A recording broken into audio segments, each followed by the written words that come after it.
Welcome, huge movie fanatic Nate, stopping on by. This time I'm coming at you to review a movie which is, I guess, already like 3 years old. Yeah, something like that, 3 years old. I did see trailers online on YouTube about this movie back when it was, I don't know if it had a limited theatrical run or something, but back when it was, before it came out on home video and streaming and all this stuff, I did see the trailer, and I remember seeing some comments being like, yeah, this kind of humor, I don't like it or whatever. But I thought the movie seemed intriguing, and living in Minnesota, I do generally this time of year in the winter and stuff like to watch movies like this because I don't know, it's that kind of time of year for me with the snow and stuff. So I do like to have, there's not a whole lot of movies like this being made, or at least that I'm aware of, that kind of blend like, horror, suspense, whatever, thriller, and winter and stuff. So I was all over this, and I was able to see, when I saw the trailer, and I was able to see it on Prime for free a couple times before they made it unfree, and then after they did that, I'm sure I'm just doing exactly what they want, then I decided, well, I think I like enough to buy the Blu-ray. So I did recently buy the Blu-ray and see it probably for the third time. I'm coming at you to review The Wolf of Snow Hollow.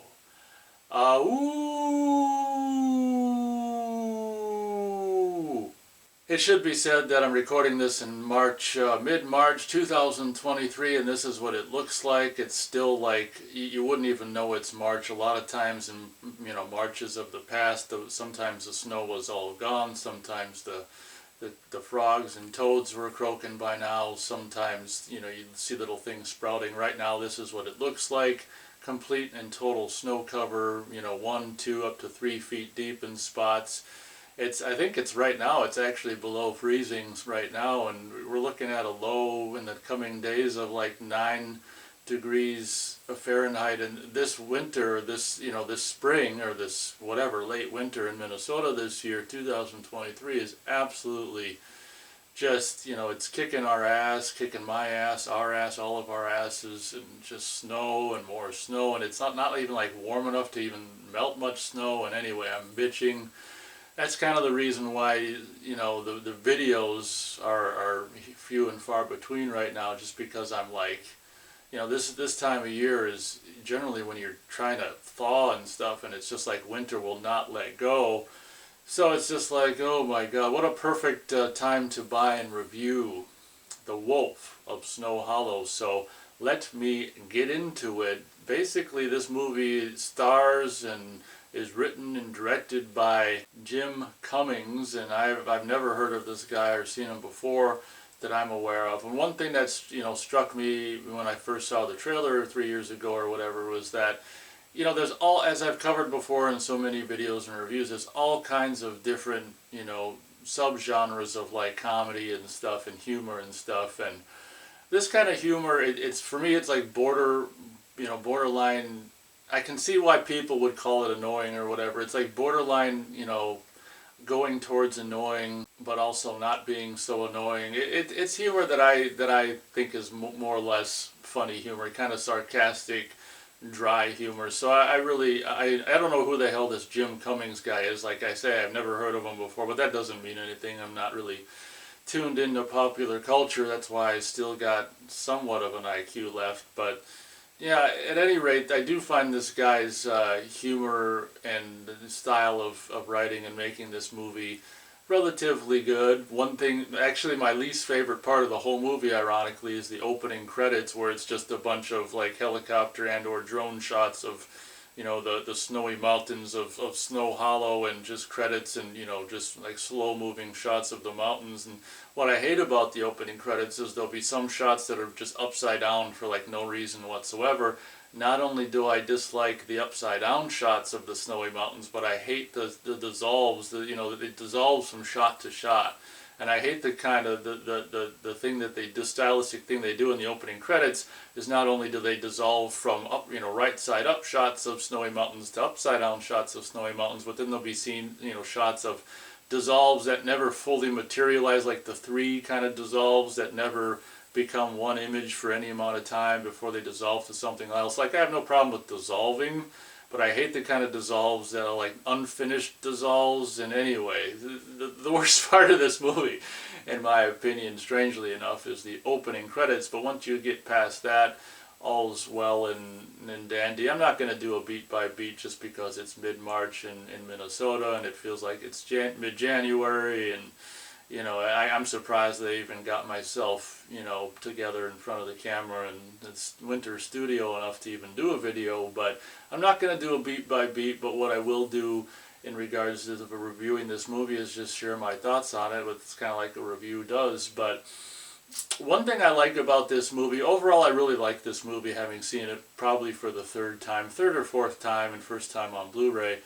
And yeah, I mean, this is on the movie that can kind of be added to my, you know, annual wintertime watch list. It's a really, I really like the combination of humor, like, you know, dry, sarcastic humor, and like, I don't know, more serious horror and kind of goings on. Like Fargo for me is always a movie, ever since I first saw it, that completely, I just thought like the combination of, like, that movie, you don't know if you're supposed to laugh or if you're supposed to, you know, gasp in horror. And I guess possibly that was probably the intent of making it, whether it was their intent or not. That's one of the things I'm not a big fan of Fargo, you know, the movie, because the tone of it, whether it was intentional or not, it just never felt like it was something that it never agreed with me. The tone of this movie is in my opinion pretty much perfect in regards to the balance of like humor and like horrific events. And what's interesting as the movie wears on is you find that, or I found, you know, as a viewer of this film, and now a reviewer of this film, that I found maybe the sarcastic and humorous aspects of this movie almost made the more serious, tragic elements maybe even more poignant somehow. I don't know if I can put my finger and or thumb on it, but the way this movie was conceived, you know, hats off Jim Cummings, whoever the hell you are. I mean, I know who you are. You wrote and directed and starred in this movie, but I never heard of you before or seen you before. But hats off to you, because I think you pulled off a really, really nice balance here with your movie. And one thing I love about it is it's really actually not even very long. If I can actually read this, it looks like it's 85 minutes, and of course, you know, beginning, closing credits probably accounts for 5 minutes of that. So you're looking at like 80 minutes, which is really cool in this age of, you know, 2.5 hour movies and stuff. It's really fun to be able to just sit down and watch an 80-minute movie, and that was really refreshing, honestly, these days, is just to sit down and watch an 80-minute movie. I'll briefly say the synopsis of this movie. Snow Hollow, I would assume a fictional mountain town during the Christmas, it's like late December probably. I think this movie takes place like December, you know, and ends right around New Year's or whatever. And just this, all of a sudden, you know, people start dying by, you know, and the main star, the writer, you know, star / director guy, Jim Cummings, is the son of the police chief, played by, oh God, don't let me forget Robert Forster. This might be Robert Forster's last movie. If it's not his last, it's definitely one of his last movies. And all the way up, I've always been a Robert Forster fan ever since I saw Black Hole back when I was 11 or 12 years old. There's something about Robert Forster where he was just authentic kind of man's man on screen. And obviously Jackie Brown and pretty much everything I've seen him in. Avalanche, I just love Robert Forster. He's really just got this man's man thing about him, and this, just like he's not even acting on screen, he's just a natural in front of the camera. Robert Forster, probably one of his last movies, if not his very last movie. Phenomenal, you know, all the way up until the end. It's sad to see him gone, but he plays the ailing police chief, and Jim Cummings is his son. So Jim Cummings got to deal with, you know, his ailing father, his teenage daughter, who was just gonna, you know, dabbling with sex and just about to go off to college on a gymnastics scholarship, and he's dealing with, now he's got this other thing to deal with, which is these mysterious murders that have popped up in his town that resemble, something that could have been done by a wolf, and or but there's details about it that a wolf probably wouldn't do, and it's definitely like a mystery kind of thriller movie. And for the record, if you're expecting something like just kill, like a lot of on-screen kills and a lot of quote-unquote wolf, whatever you want to call it, werewolf action, this might not be a movie for you. It's more of a, I'd say it's more of a kind of a comedy slash mystery thriller than like an on-screen. Don't get me wrong, there's some like on-screen kind of cool, whatever, werewolf attack, whatever the hell you want to call it, scenes, but I think the movie doesn't really exist for those. I think those scenes are anecdotal, I think it exists for, just the story it has to tell. And another thing that the Jim Cummings character is dealing with, he's an alcoholic, and he's been 3 years sober, and the movie opens, or it introduces him at the AA meeting, which is really funny. I think it's in the basement of the police station, or maybe city hall or police station or something like that. But yeah, just thinking about the scenes from this, I gotta actually watch this again. Actually, I really do like Jim Cummings' writing, and him as a performer as well, and actually just his directing style as well. And one thing I don't love about the movie is, from a visual cinematography aspect, is the muted color bullshit. I don't like that, but whatever. It's a side point. And for the record, the Blu-ray, like, I had to turn the brightness down like 10 down from what it normally is, because the Blu-ray is on the brighter side, so to get the contrast and the brightness looking how I think it should look best. But so the movie is just basically about the Jim Cummings character and all the problems he's dealing with, and now he's got a murder spree going on in his small mountain town towards the end of the year that he's got to deal with, and that leads him back into drinking again, which is understandable. And I think it's just a really well-written character study. I think first and foremost, what I think I really like about this, now seeing it for a third or fourth time, is just like the subtle character study of the Jim Cummings character. And it's not like overt, like it's not, it's not, that's just what I take from it. There's a lot of stuff going on, but I like the evolution of the character now that, we're seeing him right as he's getting back into drinking, and how he deals with all this stuff and the stuff going on around him. And obviously the quote-unquote wolf or werewolf aspect going on is intriguing, and the mountain town, small town, mountain town, winter aspect is really cool as well.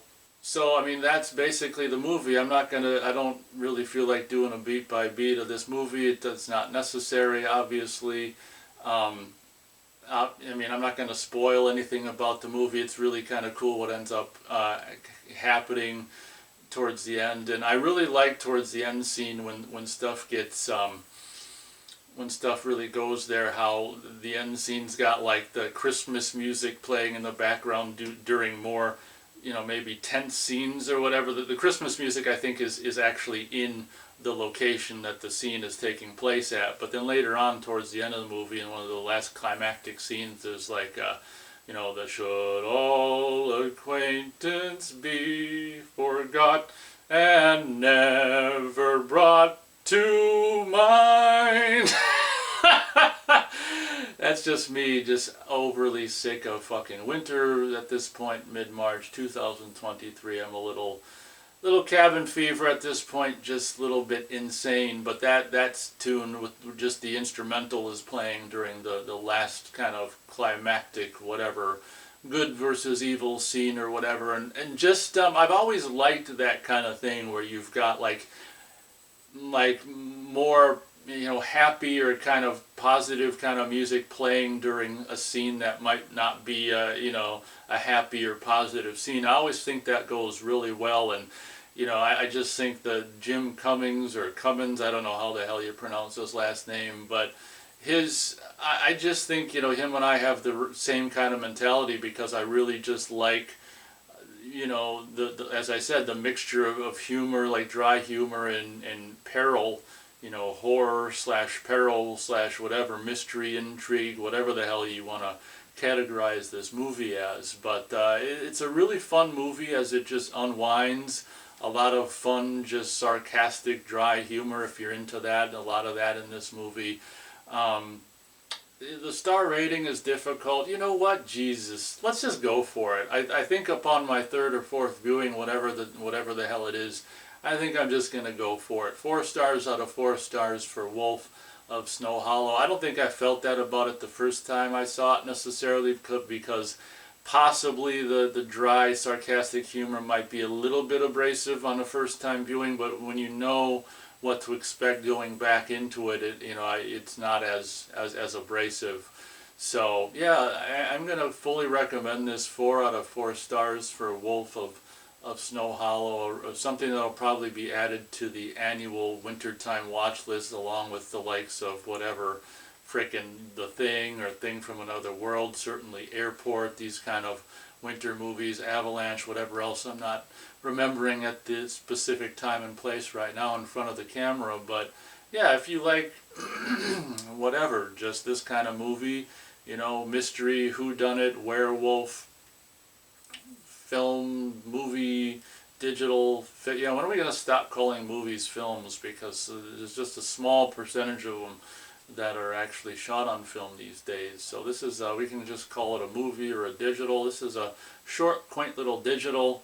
That sounds so great. But with a really fun, just dry, sarcastic sense of humor, and it's funny. It's amazing how poignant some of the scenes become, like halfway through, as this guy has to continually, just for appearance's sake, he's like the son of the police chief or whatever, so he's got to go to all these funerals as people continuously keep dying, and they're kind of pointing the finger at him, saying, "You deal with this," or "It's because of you this happened." And yeah, some really, really interesting stuff going on with just like, when the movie starts in with some of the dry, sarcastic humor, you wouldn't think that a movie like this would have the ability to go so deep or whatever the hell it does. It gets poignant throughout the course of the movie, maybe midway through, and I think its balancing of the serious